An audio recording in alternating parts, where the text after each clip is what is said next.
Please allow me to introduce to you Dr. Eric Lake, psychologist. He is coming to us from Mary Free Bed. He has provided educational sessions for us in a pain management training that we have done, and we so appreciated just his really practical approach and wanted to extend that to the folks that are implementing the co-care. In addition, Eric has some experience of where he was in the practice setting, so he also brings that experiential from the place you're coming from. You're in a practice, you're trying to figure out how to work with folks that have depression, anxiety, learning some new skills to help folks in their journey to improvement. And with that, I'm going to turn it over to Eric. All right. Well, thank you, Sue. I will say that I am a limited licensed psychologist, so while I like being called doctor, I will take, I will clarify that I am a limited licensed psychologist and certified alcohol and drug counselor. So today we'll talk a little bit about utilizing problem-solving treatment and how this can be really helpful for addressing a number of issues that are likely to be seen in a lot of settings, but especially in primary care. And this is an intervention that when I was practicing in primary care, I relied heavily upon.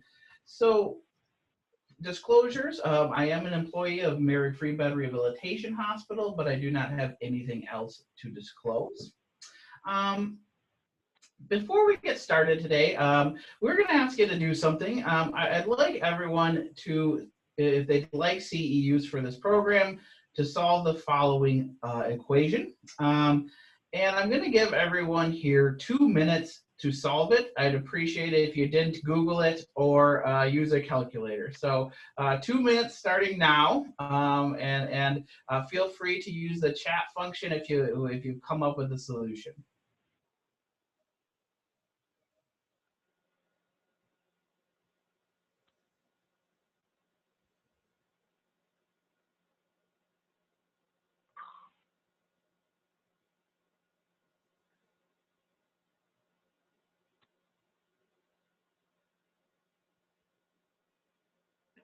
Long time since I've done algebra. No kidding. I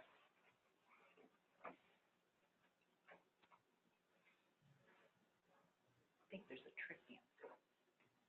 I don't think so. I see the answer. It looks pretty hard.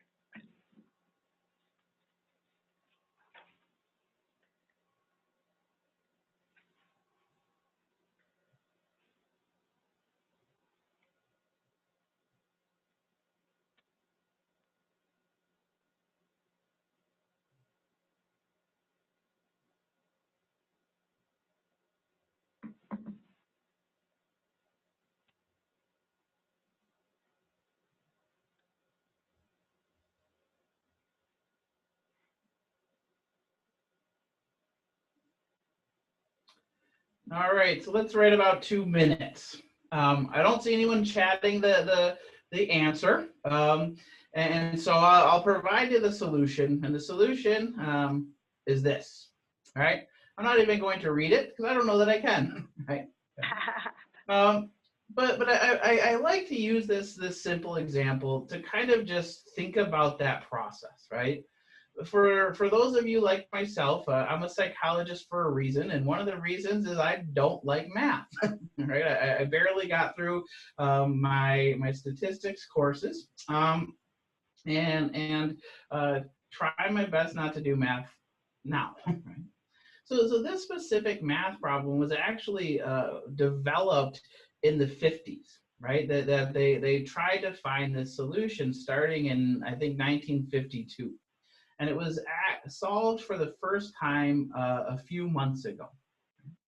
And I thought about that, and I think this is a good way that we want to kind of think about problem solving. For those of you who haven't done math in a while, you probably looked at this, and maybe you had some thought as to what you were doing maybe in high school algebra. But if you haven't used these skills in a while, it's probably a little overwhelming, right? I'm guessing that there's a fair amount of people who might have given up before that 2 minute time period and said, hey, you know what? I don't know how to do this. I don't know the answer. We might have tried a few things, but we haven't got to it. And so when we're faced with problems that we don't know the solution to, it's overwhelming, and it can be overwhelming. And so when we're looking at this idea of working with patients on problem solving, it's really important to understand that when we're faced with things we don't know what to do, we have a specific reaction. One of the things that can be really helpful is how we look at problems. And I think about these mathematicians, right? Who were trying to solve this problem that had been around since the 50s, right? Now, for me, I'd be like, hey, there's not a solution, I'm giving up. But these individuals were looking at it as a puzzle, right? Something to be worked on, right? And it took like a bunch of it. I think the solution came from a combination of MIT and I want to say like Oxford and the use of a supercomputer, right? Okay, so new tools, different ways of looking at it, but no one gave up. Instead, they looked at it as something that they wanted to find the solution to. And so as we're looking at this idea of problem solving, we really want to think about that.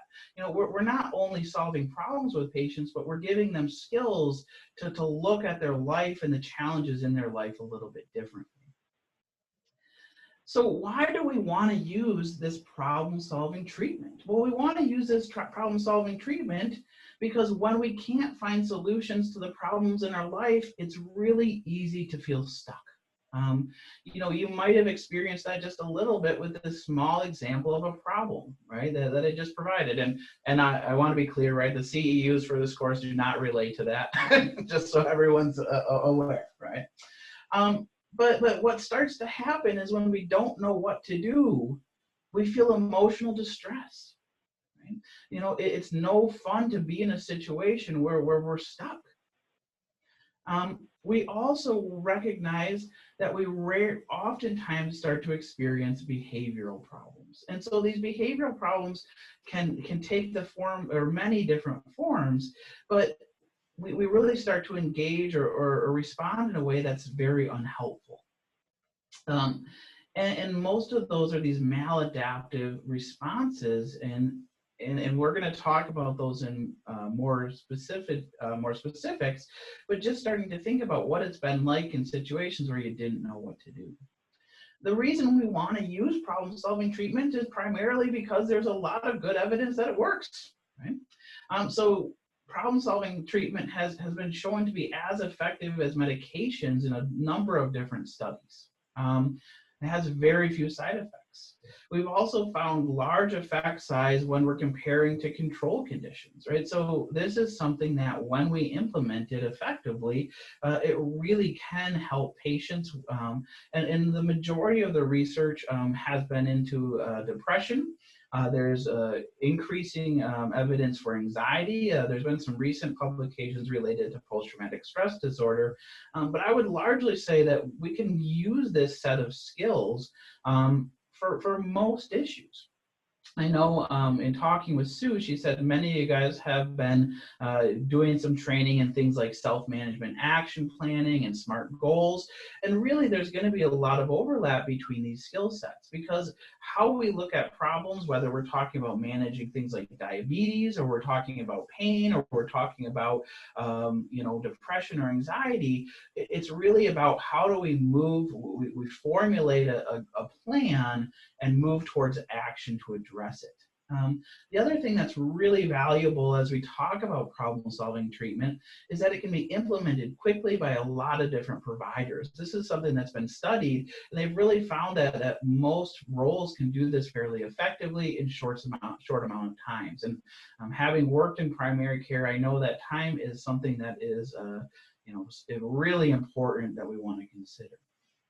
So when we're working on problem-solving therapy, one of the things that you're going to hear me kind of beat to death is this idea that the primary goal of this type of intervention is not solving the problem for the patient, right? Now, at times it would be really nice we want to solve a problem for a patient. But what we're really trying to do is help patients develop their own problem-solving skills. And being able to solve problems is a great side effect. But ideally, what we're really trying to get after is helping patients develop a skill set. We're trying to help them have a sense of self-efficacy and a confidence to look at these things that are difficult in their life and develop plans for how they can address it. What that does is it really helps to reduce the sense of hopelessness that's often associated when we think about depression and anxiety. We're trying to help people to reduce avoidant patterns of coping. So oftentimes when we're overwhelmed with a problem, we try to get away from it. We don't like it. And oftentimes that leads to more problems, not less. As well as we're trying to not make patients feel dependent on someone else for problem solving. Again, going back to that idea of self-efficacy, we want to increase confidence. So we're trying to kind of replace this with this adaptive problem-solving skills, the ability to make effective decisions, have creative means for dealing with problems. So a lot of what we're going to talk about in here is creativity, because we need creativity when we're faced with something we don't know what to do, as well as accurately identifying things that are going to make it difficult, those barriers that get in the way. So the underlying theory behind this problem-solving treatment is that unresolved problems tend to result in decreased mood. And I think if anyone thinks about problems they faced that they didn't know what to do with, they can feel that, right? They'll notice that. You know, when we have a problem in our life and we're like, I have no idea where to even start, we're usually not thrilled about it.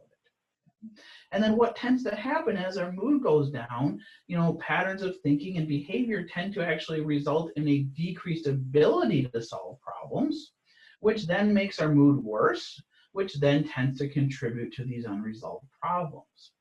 And so what we tend to notice is that things like rumination, avoidance or decreased healthy behavior, and increased stress are really strong contributors to overall levels of depression, of distress, especially in things like anxiety and depression. And so this is something that's just really valuable to think about, is the real goal behind this is to try to interrupt this cycle. So what we're trying to do is first give patients the ability to more effectively solve their problems. We're trying to give them the confidence or that sense of self-efficacy that they can solve their problems. And then finally, you know, in a huge component of this is that we're trying to get them to engage in action. When we think about the idea of depression, one of the things that really does a great job of maintaining depression is a lack of action. And if we don't know what to do because of that depressed mood or because the problem seems insurmountable, then the likelihood is it's going to be hard to act. So as we're talking about this treatment, there's some things that I think are really important to remember. And the first one is really just kind of true of all interventions, which is rapport. You know, if we don't have rapport with a patient, you know, the likelihood of them engaging in treatments decreases dramatically. I also would say that I think problem-solving treatment can be a great way to enhance or develop rapport. So it isn't to say that you have to have, you know, 20 sessions with someone before you start this, but we want to kind of consider, you know, are we thinking about the idea of what rapport I have with this patient and how can I increase it as I go through this process. Sue had mentioned to me that many of you have some training in motivational interviewing. And so we want to use that skill set, right? We're not just kind of coming at the patient with this. We're going to do things like ask permission, right? Can we come up with a list of problems? As we go through these steps, we're really trying to get the patient involved. I think empathy is a really big component of this treatment, and that's partially because what we might find every once in a while is that we think about these problems as things that we've either encountered or solved in our life, and sometimes it's like, okay, well, why can't they figure it out? Well, the reality is these individuals are going to be always coming with different situations throughout their life, and it's really important that we're not you know, discounting that and really working to have a good sense of empathy. on using those skills like reflective listening, open-ended questions, and reflections, so that we're really, keeping the patient engaged and not just, going through the motions. I think anytime we have a structured intervention like this, it can be kind of easy just to kind of, go quickly through the process. But if we're not really engaging the patient, we're not going to have a lot of success. It's also really important to normalize the patient's experience. And what I mean by that is we're not trying to, like I said before, only solve problems, but we're also trying to help the patient understand that a lot of times people feel stuck. A lot of times people don't know what to do with the problems in their life, and that's not abnormal. Because something, again, that can really promote depression is this idea that they're the only ones that have struggled with this. So normalizing can be a great tool for building rapport, engaging the patient. Again, remember that the process, not the solution, is the goal. So we're helping patients to view these problems as a challenge versus a threat, right? So going back to my example of the math problem at the beginning, right? Those people solving that math problem saw it as a challenge. I'm guessing, some of them are very different people than me, but probably thought it was kind of fun, right? They looked at this and said, hey, this is a challenge. We want to solve it. And when we feel like things are a challenge, we're much more open to engaging with them and trying to solve them. So that idea of being puzzles versus insurmountable obstacles. And also just helping everyone to understand that this process is going to take continuous effort, determination, and action. That it's not the goal of problem solving just to do one of these sessions and life suddenly, gets drastically better. Instead, what we're really looking at is a process that's going to take time. And again, that goes back to normalizing this idea for the patient that things are still going to be challenging. So when we look at formal PTSD treatment, what we're going to have is really kind of two types of sessions. The first is going to be an educational session on the treatment model and the problem-solving process. Now, I want to be kind of clear, right? I want to present what the evidence says, hey, this is what we really should be done. But I think I would strongly encourage people to make this work within their own system with the time they have. This can be broken up into multiple sessions. Sometimes we may have to make it work. There's nothing wrong with that. If we can do it this way, that's ideal. But I think having that flexibility is also really valuable. So the first thing that we really want to kind of think about is providing education on the treatment model, which is kind of what I just did, using some of those same information just to kind of look at those cycles. Depending on how well you know the patient, you might be able to identify some of those cycles with them. So we're going to explain the structure of problem solving, which we're going to go through in a second. We're also going to talk about that relationship between a mental health diagnosis or another challenge and getting stuck, right? That idea that, when problems are present, it's harder to become motivated and do things.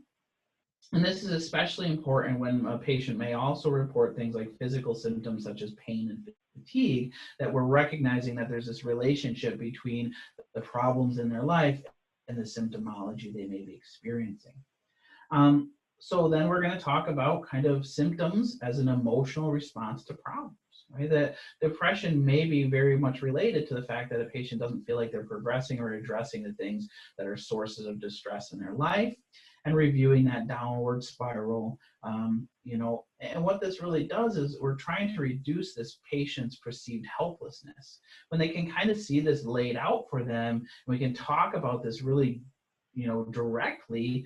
Okay, all right, now I kind of see where the problem lies. Now we can kind of work towards it, versus where patients oftentimes come in with, I don't know what to do, there's nothing I can do. Those helpless and hopeless symptoms that are often related to mental health diagnoses. And so we're talking about this PST process and steps. And then we're going to come up with a list of problems in a patient's life and complete that process. The following sessions are going to be the second half of that, right? So the sessions 2+ are going to be closer to 30 minutes long. They're usually going to be like following up a week or two after we've tried one of these solutions. And what we're going to do in those sessions is review what we did last time in terms of implementing a problem, a solution. Then we're going to rework the past problem or engage in a new problem-solving type treatment based on what the patient is reporting. So typically we look at PST being effective in about 4 to 8 sessions. You might find patients really catch on to it very quickly. Other times it might be a little bit more challenging, but we're looking at a time-limited treatment. And so if you can, get those 4 to 8 sessions in and the patient's feeling really confident, the goal is that we're moving from us kind of facilitate it to the patient doing it on their own. And some problems will be addressed and the patient will be able to initiate problem solving on their own. So one of the cool things about, this PST is that what we find is that, we're also addressing these issues. And so most of the time a patient's going to kind of have this reinforcement because they might come in and say, man, I did something. Right? And when we see this positive response, then what we tend to notice is that a patient is much more open to kind of engaging it on their own.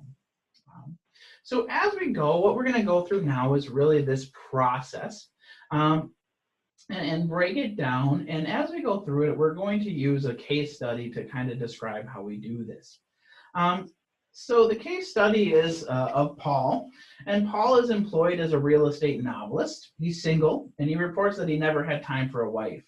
He identifies a few social supports, has one close friend, Davey, who Paul tends to spend time with at a local bar. He identifies listening to piano music as a hobby, but does few other leisure activities. He comes in for a primary care appointment and screens positively for depression. And so he acknowledges that he's quite depressed, but really says, man, I just don't have any idea what to do. So this, I think, would be a great example of a patient that most of us have probably experienced that we probably could use this treatment for. So the first thing that we're going to do with a patient like this is compile, or really with any patient doing PST, is compile a list of problems. And so some of the key things to consider are, as we go through this process, we are always going to emphasize personal choice, right? So there are going to be times, if you're using this type of intervention, where, man, you see a lot more problems than the patient does, and that is okay. But we really want the patient to be the center of this. So even when an issue is apparent to you, we're really trying to get the patient to engage and engage in personal choice. And as we're talking through this with the patient, we're going to think about how do we move towards more objective problems or more objective ways of describing problems. So the example of that would be, if a patient comes in saying, I am depressed, okay, that's a good information, but really doesn't tell us a lot about maybe some of the contributors to that depression. And so, an example would be trying to move them from I am depressed to I am unhappy with my home environment. Now, as we go, what we're going to notice is that this whole kind of process, I usually visualize it to some degree like a funnel. We're starting broad and then we're moving towards a more narrow definition that we can address. But throughout the process, we do want to kind of think about, can I ask some of those questions, use some reflections to maybe move a little bit more from these more vague statements to a little bit more specifics. So if we think about Paul here, he says, say, hey, Paul, what's going on? Tell me a little bit about some of the problems you're facing. He says, I want to feel better. I want to have more friends. I need to drink less. I want to get married. I always feel anxious talking with women. I need to take better care of myself. And so as this is going on, I might ask some follow-up questions. Like when you say better care, tell me a little bit about what that means. Are we talking eating healthier? Are we talking physical activity? Are we talking, does that relate to the drinking? When you say feel better, what does feel better mean to you? And so the idea behind this is we're just kind of giving some feedback to see if we can kind of move towards this more objective description of some of the problems that a patient may have in their life. And once we have a good list of problems defined, what we're going to go forward with is really selecting the problem and defining it. And this is something where we really want to take some time to do. It's one of those steps where it's really easy to jump quickly through, but if we don't have a good problem definition, then the likelihood is we're going to run into problems down the line. So the question really is, what is the actual problem, right? So it might appear simple, but most of the time I would say these problems can be really complex. You know, to say, for instance, like a problem like we mentioned earlier of depression, well, there's a lot that goes into depression. And oftentimes a patient might have limited insight into how to define the problem. You know, I just feel bad is a problem, but it doesn't really lend itself very well to trying to figure out a solution to. And so what we're really trying to do is help a patient to kind of identify something that's meaningful and that they're willing to address right now. Okay? And that's really key, because oftentimes you might find patients who very clearly have problems but aren't wanting to address them right now. And so we're going to work to define the problem as objectively as possible. And again, like I said, we really want to come up with this good definition so we have effective problem solving. One of the things that I would ask everyone to kind of consider as we go through this is we always want to be aiming for something that's measurable and feasible, right? So feasible, I mean attainable and realistic, okay? So if you start a problem solving like solving world hunger, that's a problem, but it is going to be really challenging. So again, you know, there's things that we could do that would even address that. We could use that problem for sure, but we'd want to move it towards something that's more attainable and realistic. So take your time with this step. So if we go back to our case study of Paul, right? And we say, hey, Paul, you know, what do you want to work on? What do you really feel like is something that's really impactful? Where do you want to start? And he's like, so he might say, my depression is the biggest issue. I just want to feel better. And at this point, this is where we may do some open-ended questions to help the patient specify the problem, right? So things like, let's talk about what leads to your low mood, right? How do you know your depression would be improving, right? Like we're, again, getting after that idea of measurable, right? You know, have you had periods of feeling good in the past? What was that like? We're trying to kind of get some information just to allow ourselves to have these, you know, feasible, realistic, objective definitions. And so as we talk it through, if the patient ever doesn't feel like the problem statement is correct, then we're going to kind of make adjustments on the fly. We're going to say, hey, you know, so as I'm talking with Paul, I might say, it really sounds like, you know, you don't do enough activities that result in positive emotional states. And he might say, yep, or no, right? And ideally in this situation, he'd say yes, right? If he says no, then we're going to go back and you know, say, well, what's incorrect about this? Cross it off and come back to it and do it a little bit differently until we're both at a place where he feels like this is a good way to define some of the problems that he's having. The next step is that we're going to try to set a goal. And so always our problem statement, our goal are going to be extremely interrelated. The problem statement should reflect the goal. So we have this problem statement that he's not doing enough activities that result in positive emotions. Our goal is going to be something that's a clearly defined statement. And it's going to have three components that are extremely important. Again, I've already hit on this, but the goal needs to be objective, measurable, and clearly defined. Okay? So we need to be able to tell whether it happened or not. It needs to be behavioral, right? So something that the patient can do. Okay? And it needs to be achievable, right? Is the goal realistic for this patient to accomplish? And again, most of the time, we're really going to be focusing on short-term things that can be done between sessions. So while we might be looking at a larger change in the long run, we're really going to try to break down our problem solving to short-term interventions. And so the goal statement, again, clearly defined statement, and we want to write that down. So in the case study, right, going back to that problem statement of not doing enough activities that result in positive emotions, we want to move towards an objective statement. So the first thing that we might ask is, okay, how much is enough? Do we know what that is, right? What are positive emotions, right? Again, a little bit vague there. We might even ask, what are activities? How does the patient define activities? Okay? We want to think, is this behavioral? Okay, are there things we can do, right? So just starting with that statement of I do not do, so that kind of helps us, right, understand that this is a behavior. But when we think about positive emotions, not quite as behavioral, but that should be all right. And then we're going to work towards this idea of something being achievable, right? So as we talked with Paul, what Paul came up with was this goal statement, and we kind of came together, and he said, I will engage in one activity that I have previously found pleasurable each night. Okay?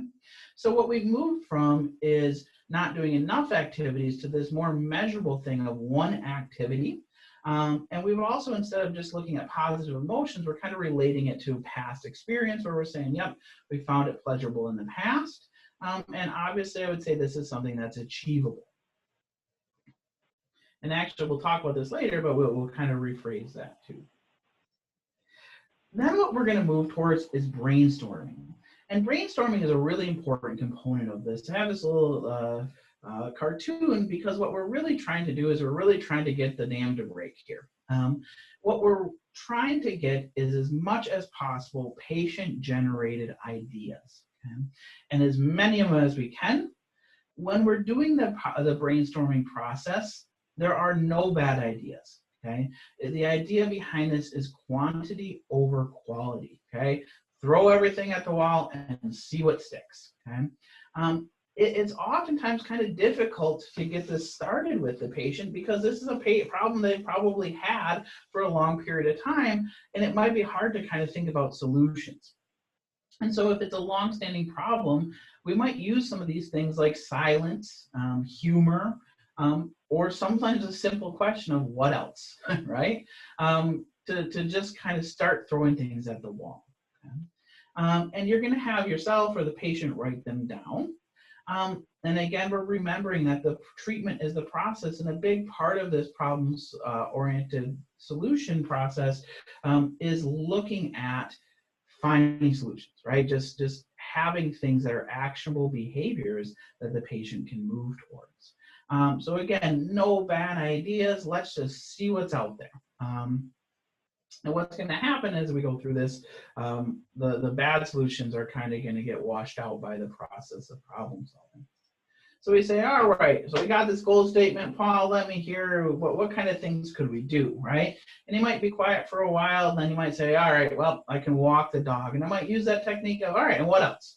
Well, I've been interested in a new hobby. And again, we might want to kind of use a little bit of that skill set to be a little bit more objective. Oh, what kind of hobbies, Paul? Oh, I want to, I thought about drawing. I used to like woodworking. I really like to cook. Okay, great, right? We write them down. I could go out with drinks for friends. I've been going out with Davey for years, right? Okay, that's great. Yep. And then, Paul, he might be a little bit, pessimistic. Oh, I could start doing drugs, right? Okay, great. Throw it on the board, right? We're not, again, judging these solutions right now. I know there's lots of stuff around my house that I need to do. I could pick up knitting. All right, great, wonderful. We throw all those things, we write them down. The next step is where we're going to review these solutions and weigh the pros and cons. So for each solution, what we're going to think about is the pros and the cons. So what makes the solution good? Are there anything that's unique about the solution, right? And we want to review the pros of all of the solutions, even the ones that might be considered kind of bad solutions, okay? We're also going to do the same thing with the cons, right? What might make this difficult? Are there barriers to using that solution? We're also wanting to kind of consider, are there themes or related to the patient values that might come up with this? This can be helpful as we go along to kind of say, especially in future sessions, maybe helping direct some of the conversation towards some of the things that are consistent. We want to have an honest assessment, right? So I always kind of think about this. problem solving that I've had to do in my own life, right? I am constantly trying to get in better shape, right? Not something I'm great at. And there's been a few times where my solution has been, all right, Eric, you're going to get up first thing in the morning before work and go to the gym, right? Well, I don't really like the morning. I am not a morning person. I don't really like the gym. I'm not a gym person. I really don't like the gym in the morning, right? So I've tried to implement this a few times, and what's happened is I've failed, right? Well, I should know better, right? Okay, but I don't. And so this is a good example where I need to have that honest assessment and say, maybe I need to solve this problem differently, because the likelihood of me getting up and going to the gym is highly unlikely over a long period of time. Okay? We also want to consider real world things, right? Resources. Does the patient have the resources to implement this? It doesn't make sense to say, hey, let's go to the gym if I don't have a car or a way to get there or a gym membership. So really being very realistic about the challenges that may come up. One thing that we want to be aware of when we get into the cons is that if someone is presenting with some anxiety or depression, it's pretty easy to find cons. So we don't want to spend too much time getting stuck in this, right? We don't want to dissect every single problem in as much detail as possible. Rather, we kind of want to go through these a little bit quickly so that we actually can move forward. So if we think about the case study, we talk about, hey, let's go through them, right? Walk the dog. It's free. Dog would be happy. I like when my dog's happy. I might meet my neighbors. I like being outside. Cons, it's getting cold outside, man. That winter's around the corner, right? I could fall down and hurt myself. The dog is terrible on the leash. Okay. What about new hobbies? I might really enjoy it. Might include other people. I could get better at something. That might be nice. Cons, it could be expensive. I might give up if it's hard. I've tried hobbies. I got a whole basement full of hobbies that I've never stuck with. People might think I'm weird. Right? Okay. Again, we go into this idea of start doing drugs. All right, well, pros, yep, probably feel good for a bit. Might make me more comfortable in social situations. He says, hey, pot's legal now, right? Again, we're not trying to, we're going to use this process for all the solutions generated. Cons, it could develop addiction. It's expensive. I've had trouble with drinking in the past. And it's not really who I want to be as a person. And so if we look at these things, one thing we might want to pay attention to is we kind of start to see some themes develop. A lot of talk about social interaction, getting to know other people, meeting other people. They also kind of maybe some anxiety and talking about weird, feeling weird. And those are good things just to kind of pay a little bit of attention to as we go through this process and we work with this patient that may come up in future sessions. Because maybe what it sounds like is maybe part of the problem is this one of social interaction. So we're going to go through this with all the solutions that are provided. And once we've done that, we're going to move forward to evaluate and choosing a solution. So as we review those pros and cons in a systematic way, we're really going to be thinking about, does the solution address the goal? Is there minimal downside? And really then what we're going to have to do is have the patient choose the solution. What do they want to do? What are they willing to do? Right? And if a patient chooses something that we're kind of questioning whether it'll be helpful or not, it's oftentimes valuable to kind of process that a little bit with the patient and just discuss it, hey, why did you choose that? But largely we want it to be the patient's solution. The guy, at this point, we're really going to kind of move towards the role of a cheerleader, right? We're going to be supportive. We want to provide support and empower the patient to implement this. So we go back to our case study, and when I do pros and cons with patients, I don't really write them down. All I do is pluses and minuses, right? Kind of makes it go a little bit speedier. It's a good little visual representation. So I will engage in one activity that I've previously found pleasurable. We got walk the dog, plus, plus, plus, minus, minus, minus. So we can go through it that way. Then we have like a little picture of kind of why we chose what we did. And then I'd say, all right, Paul, well, which one do we want to do? What solution do we want to implement? And this is really where the rubber meets the road. This is where we're developing this very specific implementation plan. Okay? again, specificity is really, really important in this. We are going to look at the who, what, where, and when, and why of the problem. Okay, what are we going to do with this? We're going to normalize challenges. Okay, so we're going to help the patient to anticipate things that they're likely to encounter. And this is where we can kind of be a little bit helpful. If we can, say, hey, if your plan is to go to the gym, you got money for that, you got a gym pass. We might ask some open-ended questions, and also normalizing. Yep, that might be a little bit more challenging, but if they're willing, great. We want to make sure that the solution is realistic for the patient and that they have considered barriers. At times, things like role play, processing, and rehearsal could be helpful during this, especially if the patient has attempted something similar before. I think of it as an example that I had a patient a few years ago where he was trying to ask for a raise from his boss because of financial stress. We problem solved it, and that's the problem that the solution he came up with. But he was really anxious about this process, and so we spent a little bit of time just kind of doing a quick role play of how he would talk about that with his boss. So that can be valuable. So if we go back to our case study with Paul, his goal statement was engaging in one activity that he'd previously found pleasurable, and then we're going to come up with the action plan. Okay? And what we came up with, and it kind of changed a little bit, would be that I will engage in one of the following activities each night. So in talking with Paul, what he said is, I don't think I'm going to do the same thing every night. That's unlikely for me. Okay, well, what we actually did then is kind of pulled in a few of the solutions that we have. He said he was going to walk the dog, woodwork, or home improvement. And when he said home improvement, I said, all right, like what home improvement, right? We're trying to be as specific as possible. And he said, well, I got to paint some stuff. There's some trim that I got to paint, and I got to do some planting. So, all right, so do you need to buy paint? Nope, I have extra paint. What about the planting? Do you need to buy plants? No, I need to move some plants. Okay, so we don't have to go anywhere. We don't have to do anything. We have capacity for all this stuff. He had a leash for his dog. We're asking those questions to make sure we're addressing it as specifically as possible.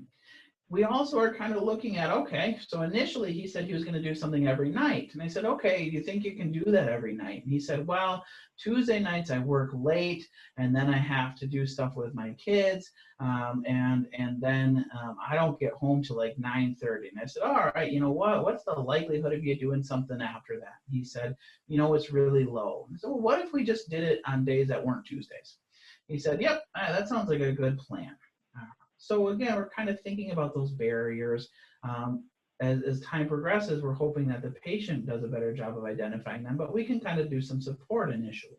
So I said, all right, so when are you going to do these things? He said, well, I don't know. I said, well, when's the most likely time that you think you could implement this stuff? And he said, usually right after I get home, I have a little bit of energy. If I do something right before I sit down or change out of my clothes, then I'm pretty likely to do it. So he said, all right, and I said, do you want to do it right when you get home? He said, no, I usually have to do a few things, go to the bathroom, talk to the family a bit. I said, all right, that sounds good, right? Then how about when should we do it? So we decided and we came to the conclusion that each night, 30 minutes after he gets home, except on Tuesday, and during the day and the weekend. So very specific, okay? And then I said, okay, well, how many of these things do you want to do in the next week? And so initially we started off once a night, but he said, I think it's reasonable or realistic for me to do 5 in the next week. So we changed a little bit, but moving towards this trying to come up with as reasonable a goal as possible, a reasonable plan as possible. And so what's going to happen then is we're going to send the patient out. We're going to ask them to do that, and they're going to do it likely, initially for a week or 2 weeks, and they're going to come back and we're going to review it. Really, basically, we're going to say, hey, did that work? Right? How did it go? Okay? And one of the things that we really want to do with this is no matter what happened is provide a ton of reinforcement. Okay. Again, this is where we're going to be cheerleading, right? Because even if the solution was not successful, we're really wanting to support the patient in this solution-oriented behavior, right? They've done something, they're moving, they're engaging in action, and that's what we're looking for, right? Because we don't want a patient to go home, feel discouraged, and give up on this. So any positive things they have done, we are providing a ton of reinforcement. We need to look for those things to reinforce.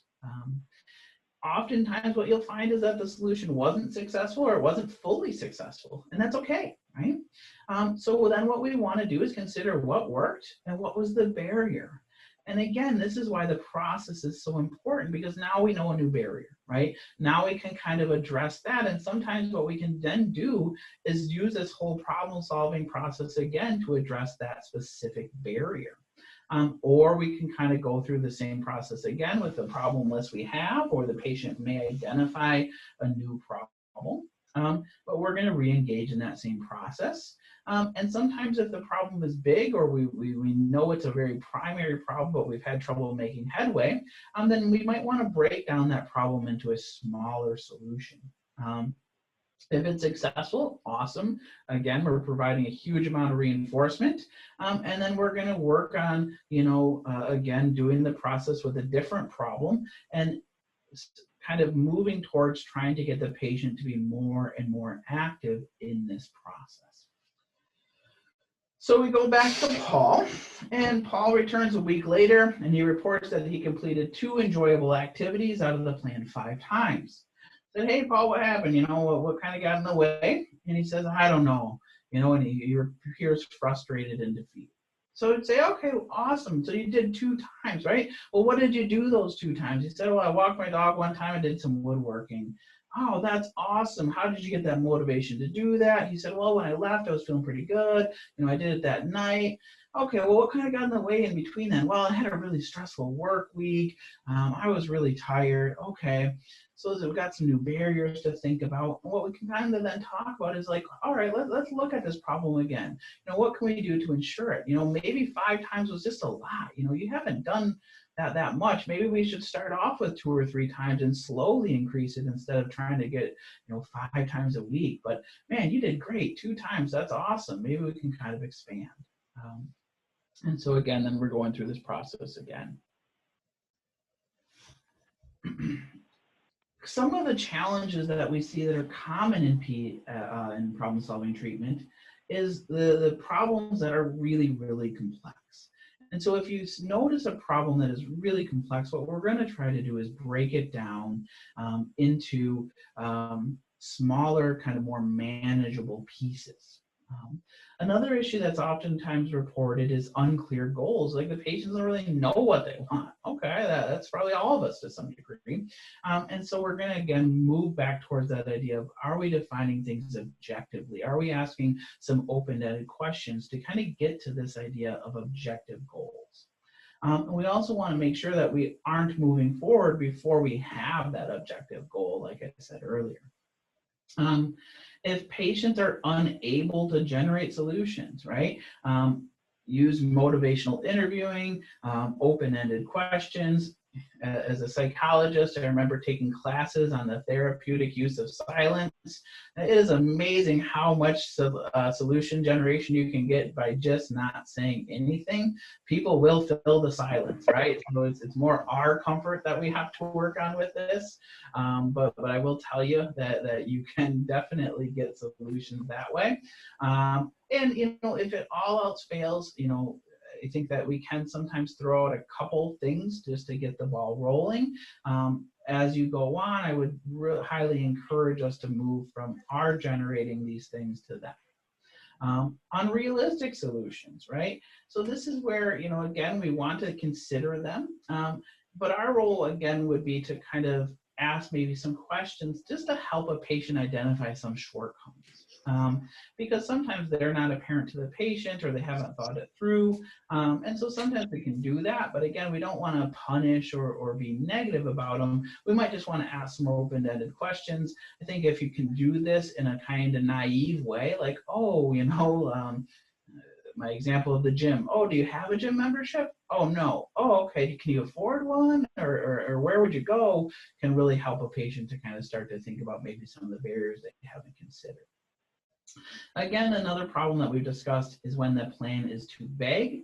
I would say that this is something that commonly comes up, is that we really have to be as specific as possible.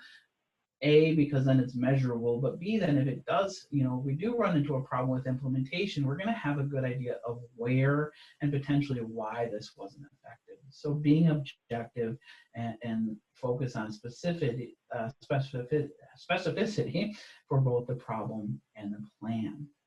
So this is kind of what we want to do. And I know I just went through a lot of content, but I think that as we start to use these skills, it gets pretty comfortable and pretty natural, because it's probably situations or problem-solving techniques that we've used in our own lives. So what we're going to do now is we are going to break up into some small groups. And what we're going to try to do is use this process briefly, and talk a little bit about how we would do this with a case study. Here you have some resources which have links to some copies of problem-solving guides. It's also very easy to create these on your own with just the steps. So whatever is more comfortable for you. So I think at this point, we're going to get broken up into some smaller groups and work through a case study. And then what's going to happen after that is we'll bring you all back together, and Robin and I will process or role play an example of this problem solving for everyone to see. Thank you, guys. And hopefully, can everyone see that? Yes. All right, thank you. All right.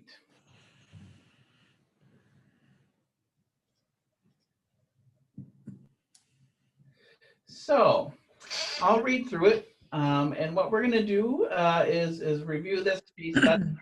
And so in this case study, we have Tommy. Tommy is a 36-year-old male. He works on the docks. Recently, the union went on strike, and he describes himself as down on his luck. He notes a decrease in leisure activity, including a decision to hawk his 6-string guitar. He feels that he has no outlet for his distress and states that it's tough, so tough. Tommy identifies problems that include financial stress, lack of leisure activities, increasing anxiety about the future, and depressed mood.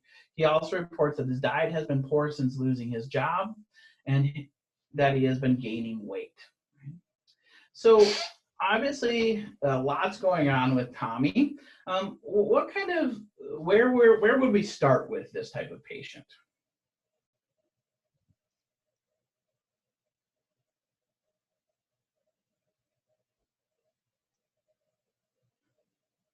Well, he talks about, like financial stress and different things, breaking that down a little bit further, what that means. Is he having trouble paying his bills, or is it just future financial things? I think that's a great point. So as Tommy is talking about these problems, one of the things that we want to kind of do is ask those questions that allow us to kind of say, hey, are we moving towards that objective statement, right? I think a good point would be, yeah, is it financial stress because of the job, or maybe he's a terrible budgeter, right? Maybe he's spending tons of money, at Starbucks every morning, right? Well, those are two different problems that we want to solve, which is one of the reasons why we want to move towards those questions. And so we can use that problem of financial stress, right? So we'll say, Tommy says, here's the deal. Ever since I lost my job, that we only have it's only me. I'm the only one with income, and so my financial stress is really through the roof, right? So we might ask Tommy, and I think one of the big things that we're going to do is we're not trying to address the biggest problem. What we're trying to do is address the problem that Tommy wants to address, right? So I might ask an open-ended question like, what do you really feel like is the biggest impact? And Tommy might say something along the lines of, the reality is in 2 months, I am going to lose my apartment because of that financial stress. Well, now what we've moved from this kind of vague term of financial stress to this thing of housing instability, right? If I don't have this income, I'm likely to be out on the street. And so we're looking at this idea of vague to specific. We're going to ask some open-ended questions to kind of define the problem, right? So we'd say in 2 months you're going to lose your apartment, and we might be really specific, right? We might say, you know, things like how much money do you need? Right? That might help to be more specific. You know, have you thought about staying in your apartment versus moving? Again, what we're really trying to do is, as much as possible, select and define this, right? We also want to think about, can we make it attainable and short term? And so we might ask Tommy, you know, what do you really feel like you need to do to manage this? You know, and Tommy might say, well, the reality is I just need to find more work, right?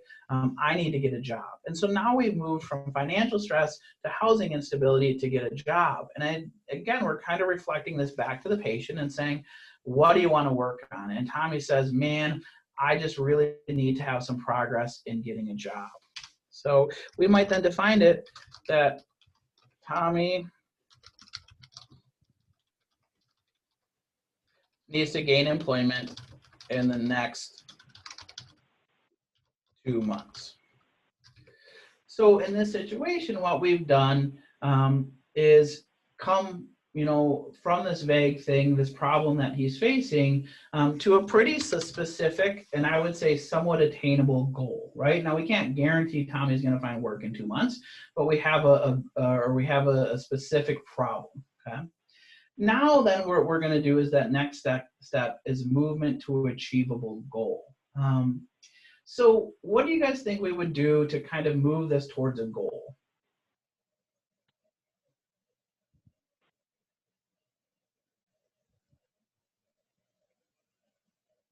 I think one thing is knowing what kind of employment he wants to gain. I don't know much about working on the docks, so I probably have to ask him too to help him problem solve. Okay, sure, right? And I think that's kind of a great point, right? I mean, because a lot of times, you know, we might be good at dealing with problems, but I don't know anything about what his work is like. So we might ask, you know, what is that process like?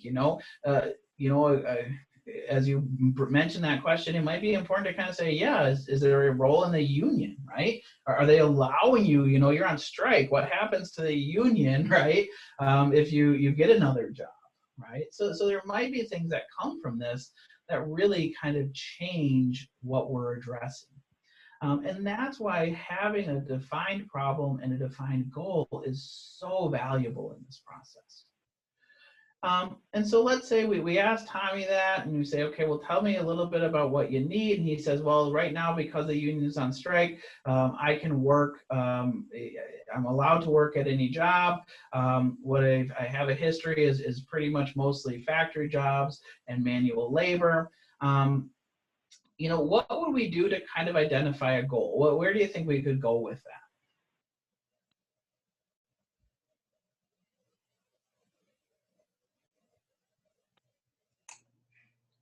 Sometimes I use the website called ONET, and it sort of helps look at what are their abilities and the tools and technology and help kind of figure out even where we should be looking. So whether that's going through Recruiter or Indeed or asking around family and friends. Mm-hmm. You know, and I think what you said is kind of what we can do. And I think this is a good question for Tommy, where we might reflect back to Tommy, well, what do you want to do to get a job, right? What needs to happen for you to get a job? And Tommy might respond with something that's kind of specific, like, I need help to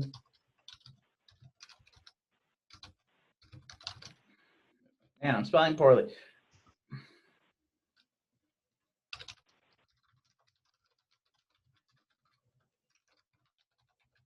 So he might say, I need help to build a resume and develop interview skills, right? So again, what we're really trying to do is move from what we can do, right? Well, the likelihood of getting a job for most of us in the next week is, I mean, probably not perfect, okay? But what we start to say is, well, what do you need to do to get a job? And Tommy says, man, I've been working this job for my whole life. I don't have an updated resume. I'm not good with computers. I got this job because, my brother worked here. I've never even had a job interview. Okay, well, now we have a very clear goal, right? So we've moved from this kind of broad, big issue to this idea of saying, I need to build a resume and develop interview skills. And I like this process because what's happening is we've kind of narrowed the focus. And then what we're going to start to do is brainstorm solutions, right? So this is where I'll take all of your, actually, sorry, let me jump back real quick. So we're thinking about this idea of a realistic and achievable goal, okay? When we're trying to think about this, is it measurable? What do you guys think?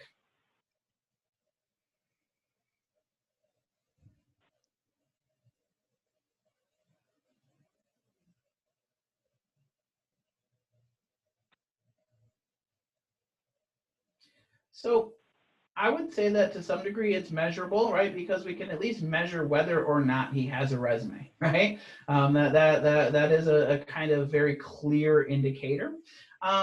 We might break it down a little further, right? We might say, I need to start on a resume. Okay, I need to meet with someone about a resume. Okay?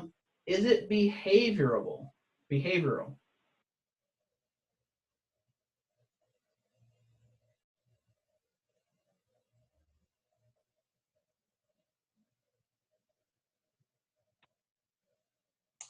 What do you mean by that? Do you mean like if he has depression and like a symptom of lack of motivation, is that what's impeding? Yeah, so when I mean behavioral, what I kind of mean is it based in behavior? Is it something that can be done, right? Is it instead of saying, so instead of saying, just a more vague thing, we really want to think of behavior from the perspective of something that a patient can actually engage in or actually do, right? So I think building a resume is a very behavioral thing, right? When I hear the term develop interview skills, it's a little bit more vague, right? Because what does that mean? Right? I don't know necessarily what interview skills are. And so we might kind of talk, like, what do you mean when you say interview skills? And we might kind of change this and end up kind of changing it to something like, and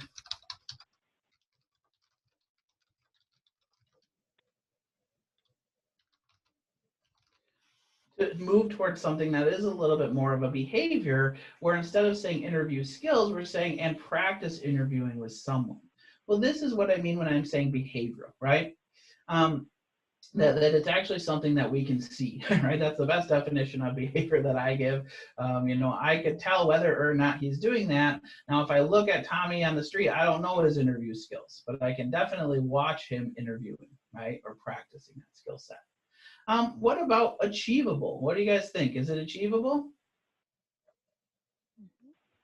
Yeah. I see some nods, right? Yeah, I would say that there's a good likelihood that this is something we could achieve in a pretty short amount of time, right? So we're really looking most of the time, depending on how often you're seeing people, but 1 to 2 weeks. So we got this good, realistic, and achievable goal. And I think that once we have a good, realistic, achievable goal, life is easy from a problem-solving therapy perspective. This is the big part, okay? So now let's talk about some solutions. So how about people throw out some solutions, and we'll put them in here.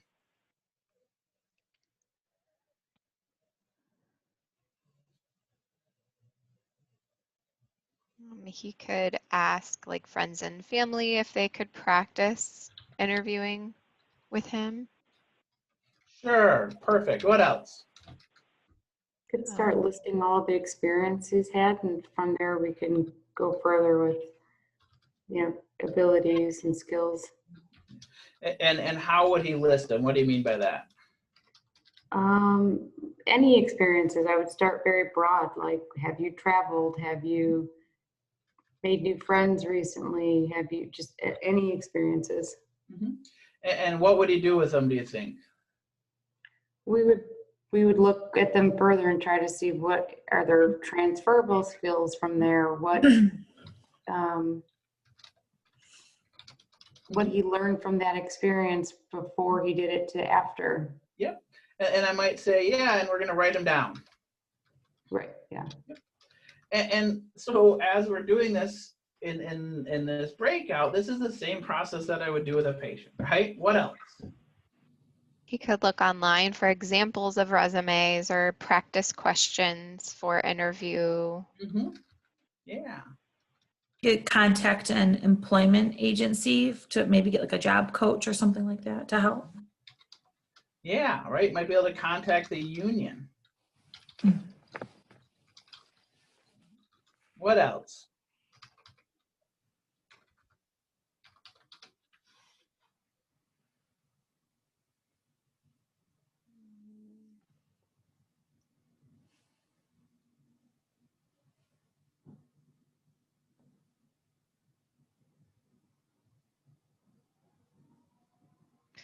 I maybe like see if he could call upon anything that he has, kind of a resource personally, if he's ever made any sort of resume or filled out a job application where he had to kind of list experience, like any times where he's maybe done something similar, so he can recall that and feel confidence about it, or maybe draw upon it if he has it still. Sure, I exactly. go through Indeed and see if there's anything that sticks out to him, any job description that sounds good. Mm-hmm. And what's interesting, right? I mean, you can see how those therapeutic silences work, right? You know, when you don't say anything, eventually someone throws something out, right? Doesn't always mean it's the perfect solution.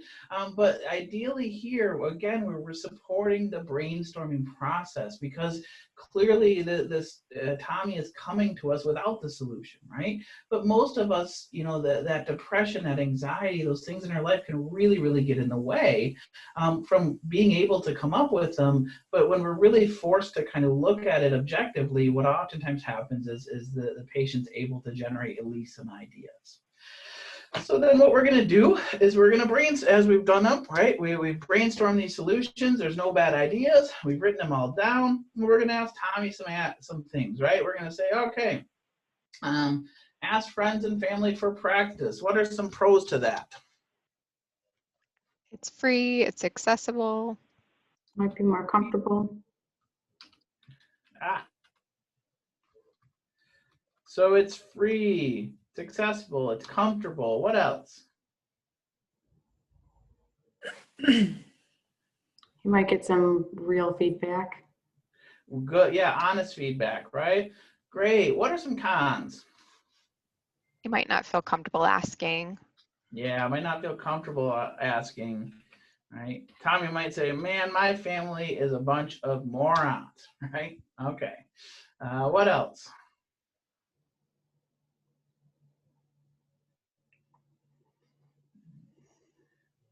You might not be willing to do it if he asks. They might not be supportive. Yeah, my family is super busy. They're working all day. They don't have time, right? So we're going to come up with pros and cons.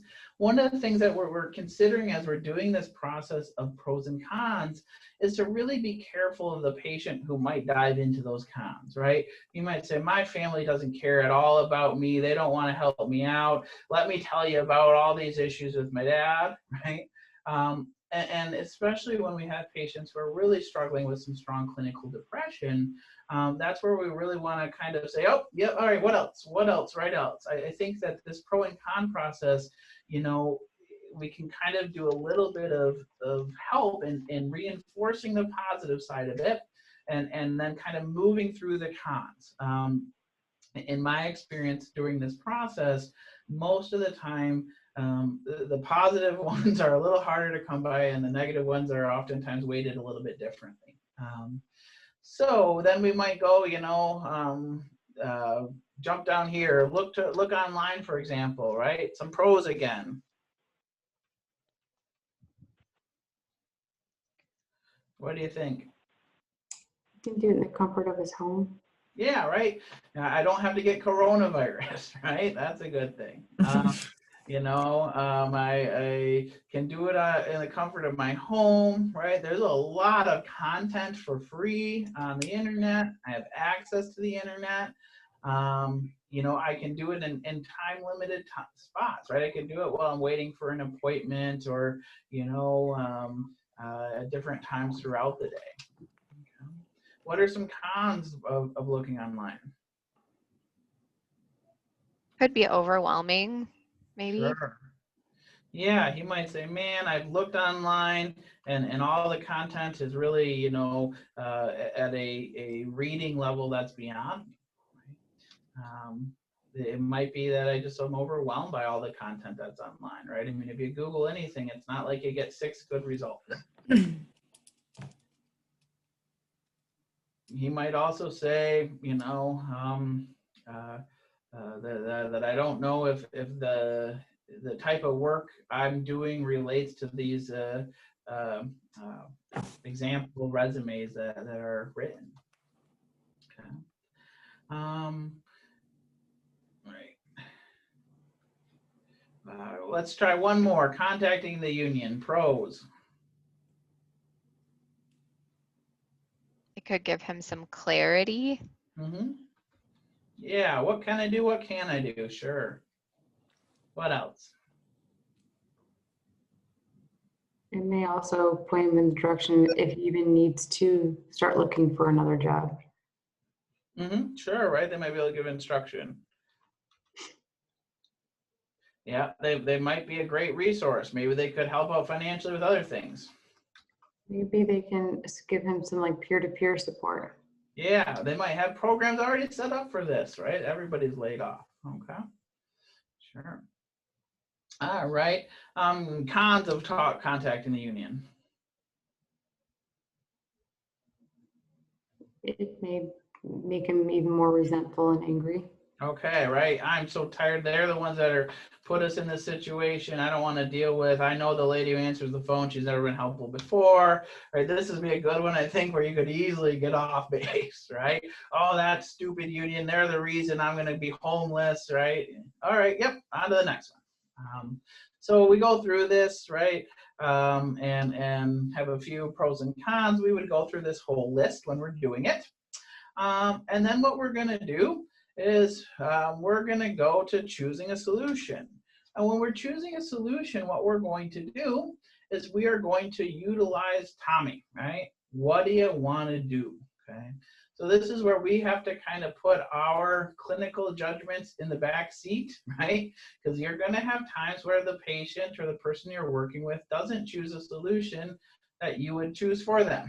Okay, our gift of objectivity and say maybe having some different experiences, sometimes going to be a little bit of a burden, right? But let's say in this specific example, Tommy says, I'm going to look, I would like to look online for examples. All right, so what we're going to try to do then is choosing a solution, right? And in that solution, we are going to try to create that plan, right? So what are the things that we would need to do to come up with a good plan for this specific solution?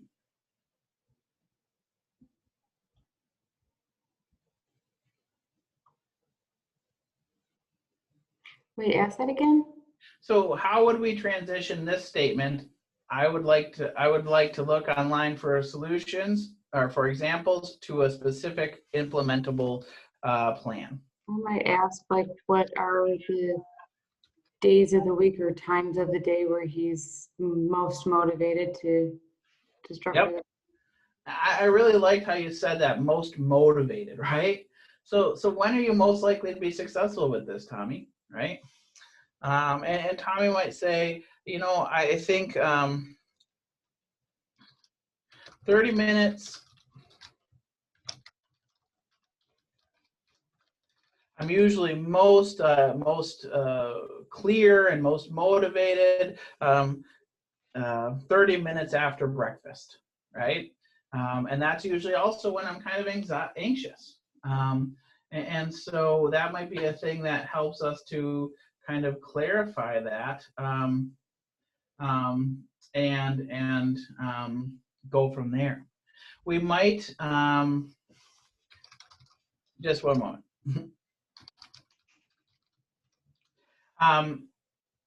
We might say, all right, you know, what kind of examples, right? We didn't really clarify that, right? Well, examples of resumes, right? Well, how many examples of resumes, okay? And so it might end up looking something like this. I will look up 3 example resumes, 30 minutes after breakfast on Tuesday, right? So now what we have is a very specific, very behavioral, and very clear problem solving, okay? Does anyone think of any concerns about this?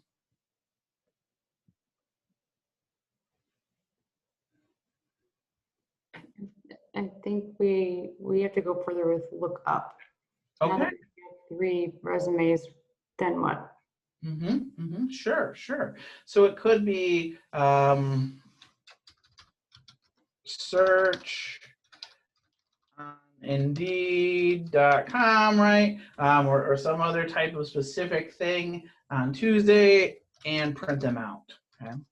So one of the things that I think is just an important thing to kind of consider, and sometimes something that we kind of get stuck in a little bit, is this tendency for us to kind of want to solve this big problem, because what we started talking about was Tommy getting evicted, right?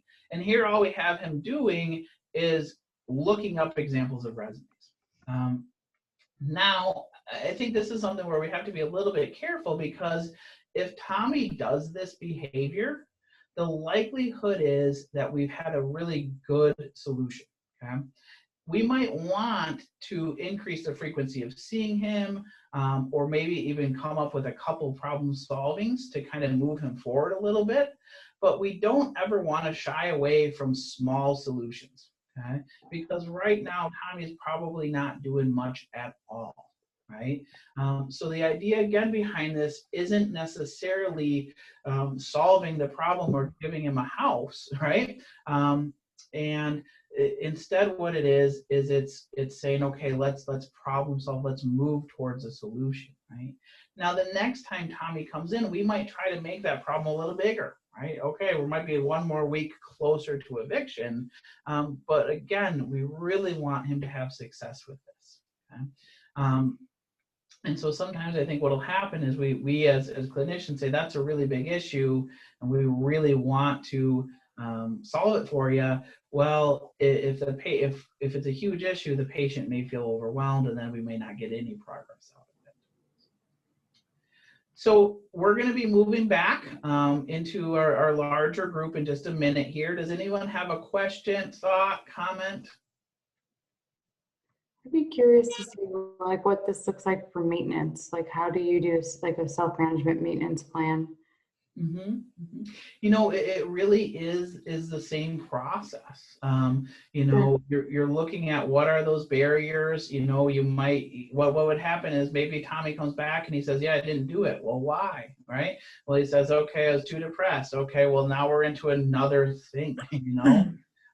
And you will find that, right? And that's actually one of the reasons why I think starting with these small problems is actually better, because then what happens is, you know, we oftentimes have a higher likelihood for success, and then usually what will happen is the patient's feeling a little bit more motivated, a little bit more engaged, and that leads us to a more effective, you know, second solution. So. All right, so we are going to get pulled back into our larger group, and then we're going to kind of lonely. Just be with other people that I enjoy. Okay. Maybe that are like interests, same interests or something. I mean, I'd like another boyfriend, but I don't know how to make that happen. Yeah, so it sounds like really one of the things that you'd like to work on would just be being around other people more frequently. think so. Okay. Yeah, would you mind if we talked about how we could do that today? All right. Okay. Yeah. So when you think about this idea of being around other people, I mean, if you could, how often would you be around other people? Well, I mean, if I could just do something maybe at least once a day would be good. Yeah. So when you say once a day, I mean having some type of social interaction at least daily. Yeah. Yeah, 'cause I'm not working. I'm not doing anything. Okay. And would you like that to be like in person, online, Skype, Zoom? What are you thinking? Well, right now it's probably got to be online mostly, huh? You know, Okay. with COVID now. All right. So it sounds like kind of with all the restrictions that even social interaction over Zoom or would the phone be appropriate? Yeah, I could do a phone. Okay. And I got So a laptop, so I could do a phone or I could do Zoom. okay. All right. So if we kind of define this problem as, the problem is wanting to have that more social interaction, and really the goal would be, to have at least one social interaction via Zoom or the phone a day. Yeah. Okay.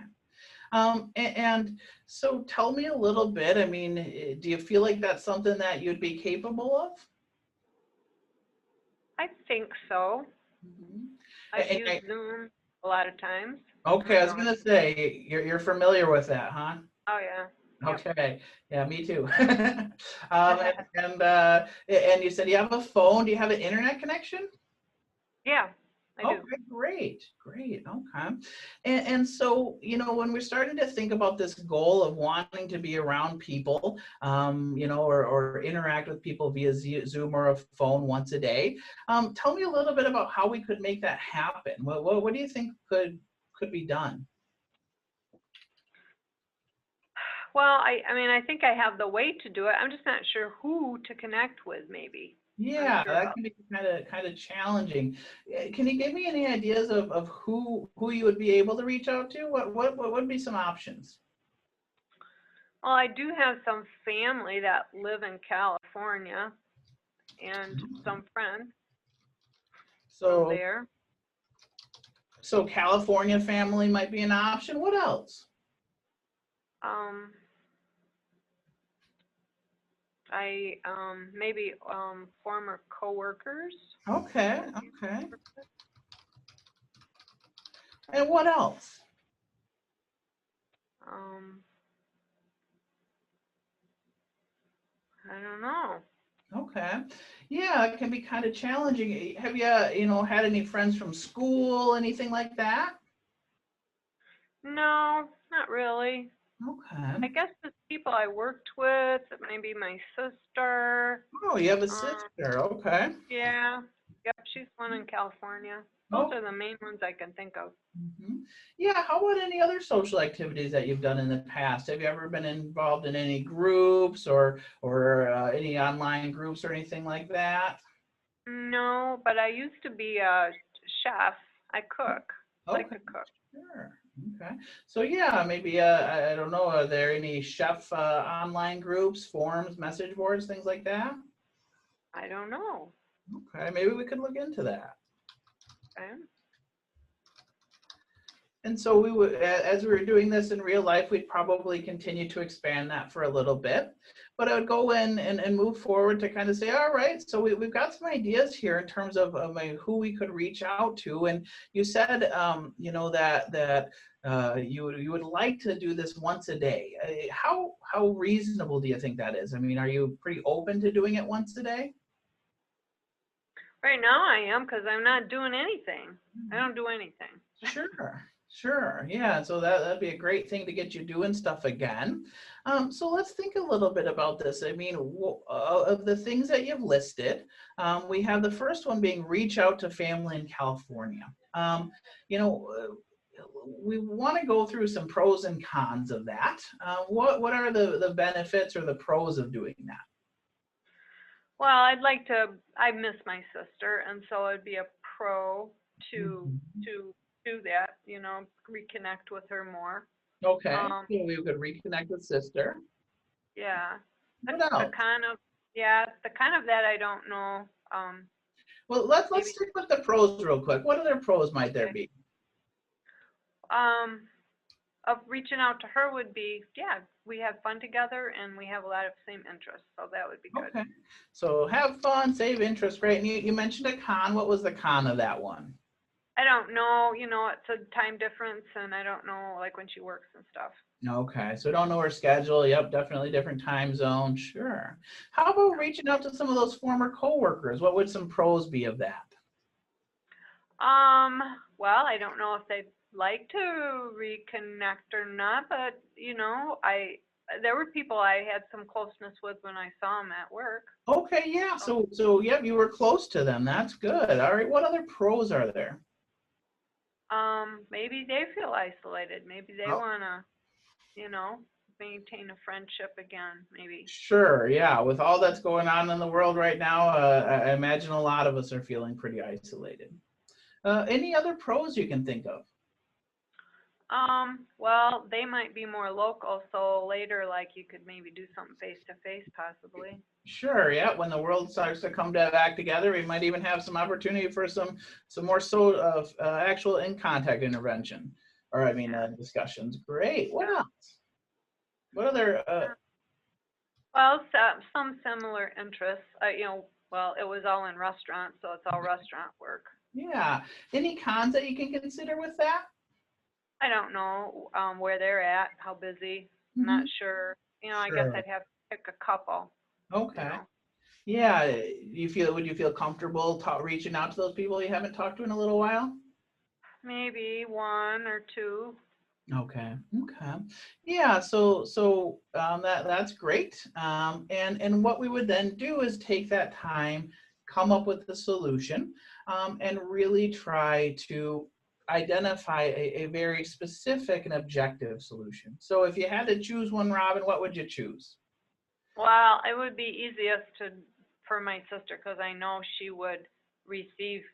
She'd be happy to do it. I don't know how receptive the friends would be, the Yep. former, employer friends.